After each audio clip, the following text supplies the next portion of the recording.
이 실패의 환상. 두 번째 환상은 실패가 존재한다는 것이다. 신의 뜻이 이루어지지 않을 수도 있다는 발상은 신에 대한 너희의 모든 견해, 즉 신은 전능하고 무소부재하며 지고의 존재이자 창조주라는 견해와 정면으로 충돌했지만 그럼에도 너희는 그 발상을 열렬히 받아들였다. 이것은 전혀 그럴듯하지 않지만 대단히 강력한 환상, 즉 신이 실패할 수도 있다는 환상을 낳았다.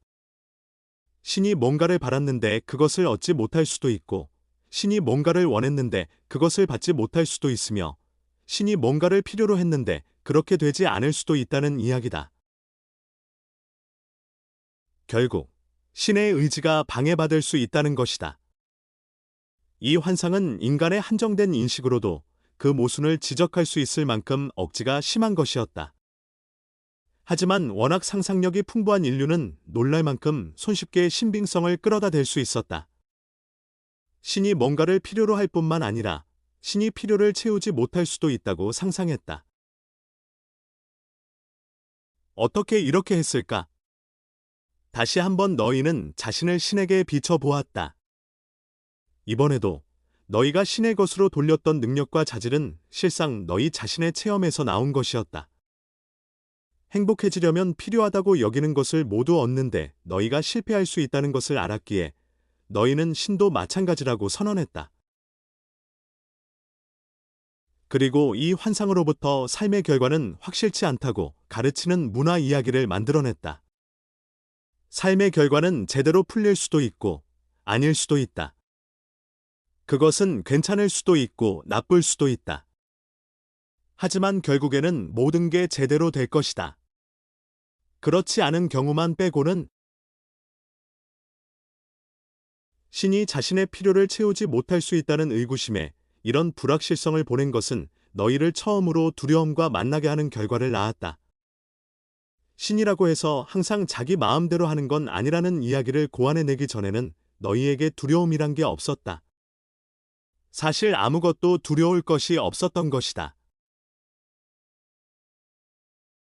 전능하고 경이롭고 영광스러운 신이 책임을 지는 데다가 세상이 모두 제대로 잘 굴러가는데 무엇이 잘못될 수 있겠는가?